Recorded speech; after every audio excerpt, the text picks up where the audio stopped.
예, 정리해 보겠습니다. 어떤 우울증 초등학교 교사가 범죄를 저질렀어요. 그랬더니 모든 우울증 초등학교 교사가 범죄 가능성이 있다고 이 법을 만들게 되었습니다.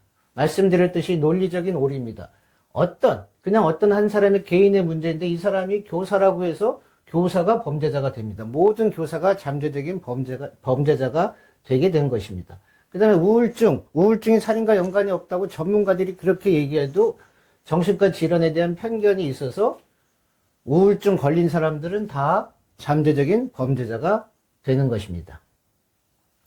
자, 교사만 범죄를 저지를 수 있나요? 아니죠. 교사만 범죄를 저지르나요? 아니란 말입니다. 그러니까 이 법을 만들려면 아까도 얘기했듯이 행정직원, 돌봄교사, 방과후교사, 또 조리사 다 해야지 돼요. 이거 만들지 않는 법은 궤변의 법입니다. 그러면 그 다음에 초등학교에서만 이런 일이 일어나나요? 방어 능력이 있는 중고등학교는 빼자고 해요. 그럼 이 밑에 있는 유치원은 어떤가요? 더 위험하죠. 우울증 있는 선생님 있을 거 아니에요. 우울증 있는 어린이집 선생님 있을 거 아니에요. 우울증 있는 학원들이 얼마나 많아요. 여기는 검증도 안 된 선생님들 많잖아요. 여기가 더 위험해요. 이거 다 조사해야죠. 그래야지 어린이 안전법이 가능한 거예요. 초등학교 아이들 어린이 안전법. 이게 안 되면 궤변이에요. 자, 우울증. 폭력 가능성 아주 드물다고 얘기해요. 우울증보다 더 폭력 가능성 더 많은 게 뭐예요? 충동적인 거, 반사회적인 성격. 그래서 선생님들 중에서 폭행 전과 있거나, 뭐 벌금을 물었거나, 아니면 자동차 운전하다가 과속이나, 이런 경력이 있는 선생님들 다 조사해야 돼요. 왜냐하면 우울증보다 그것이 더 큰 폭력의 범죄 가능성이 있기 때문이에요. 이런 법을 만들려고 하니까 법을 만들 수가 없는 겁니다. 왜? 시작부터 궤변의 법이기 때문에, 말도 안 되는 바보들의 법이기 때문에 이 법정을 만들려고 하니까 A를 만들어 놓으면 이게 걸리고 B를 만들면 또 이게 걸리고 이건 아닌 것 같아. 이건 아닌 것 같아. 그러면서 법을 만들 수가 없는 거예요. 그런데 어떻게 해요? 지금 시작을 했으니까 만들긴 만드니까 엉터리 법이 될 수뿐이 없는 것입니다. 그래서 결론은 뭐냐? 첫째, 이 법은 만드는 순간 악법이 됩니다. 왜? 다시 말하자면 이 법은 왜 만들어졌어요?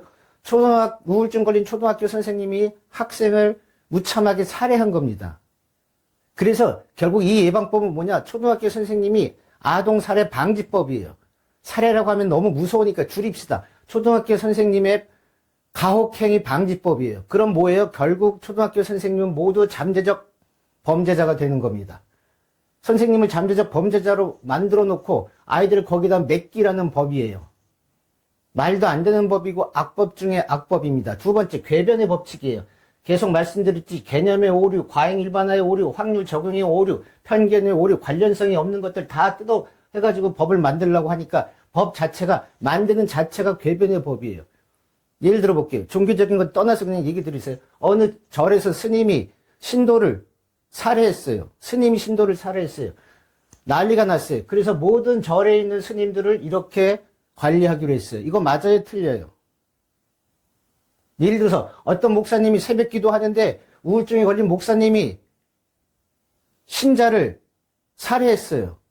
그때 모든 새벽 기도하는 목사님들이 우울증 있는 목사님을 찾아가지고 신자를 예방하기 위해서 이 법을 만들어요. 맞아요? 틀려요? 그런데 왜 선생님들한테만 이 법을 적용하냐고요? 여론 때문에요.